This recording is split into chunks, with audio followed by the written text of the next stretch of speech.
Hello everyone, I'm Dr. Ghanee. I am an oral pathologist. Today I'm going to talk about lichen planus.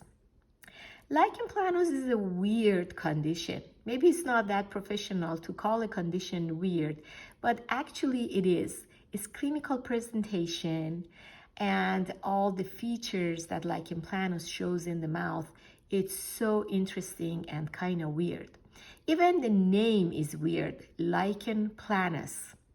Lichen is like that plant-like structures that they grow on trees and rocks. And if you Google lichen, even lichen is a weird plant-like structure. It's not really a plant. You should Google it. Planus means flat. So lichen planus in the mouth shows features that looks like branches of a tree or branches of lichen, and it is flat.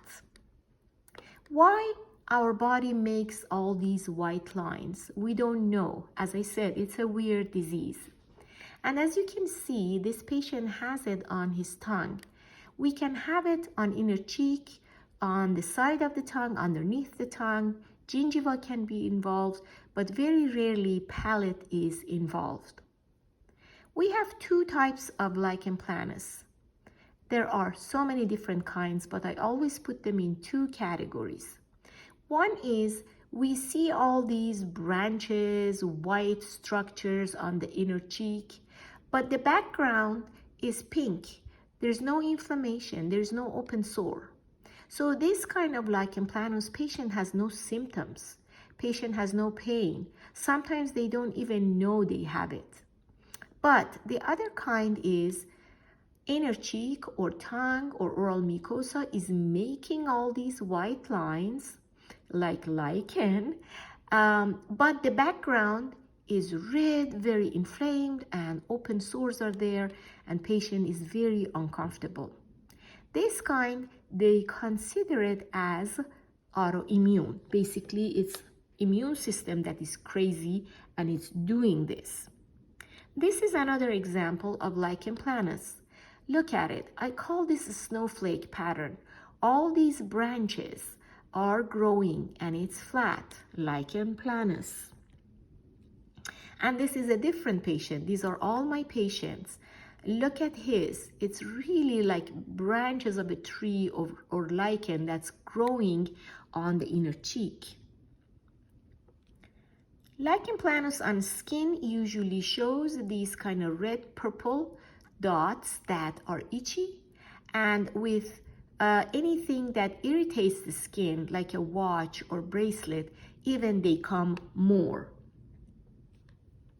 This is a case of lichen planus, as I explained.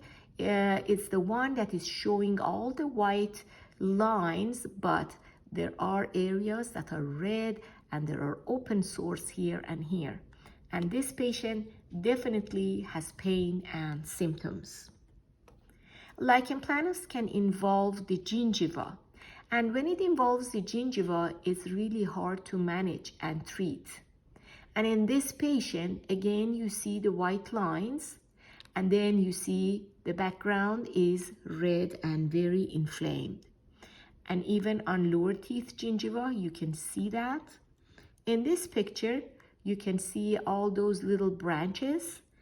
And then in this one, you can see all the lines and branches so clearly here, here, even here, and even on this side.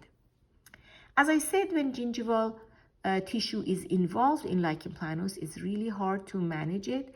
The reason why is because we always battle plaque and growth of bacteria on gingiva and under the gingiva in the sulcus, and that adds to the problem.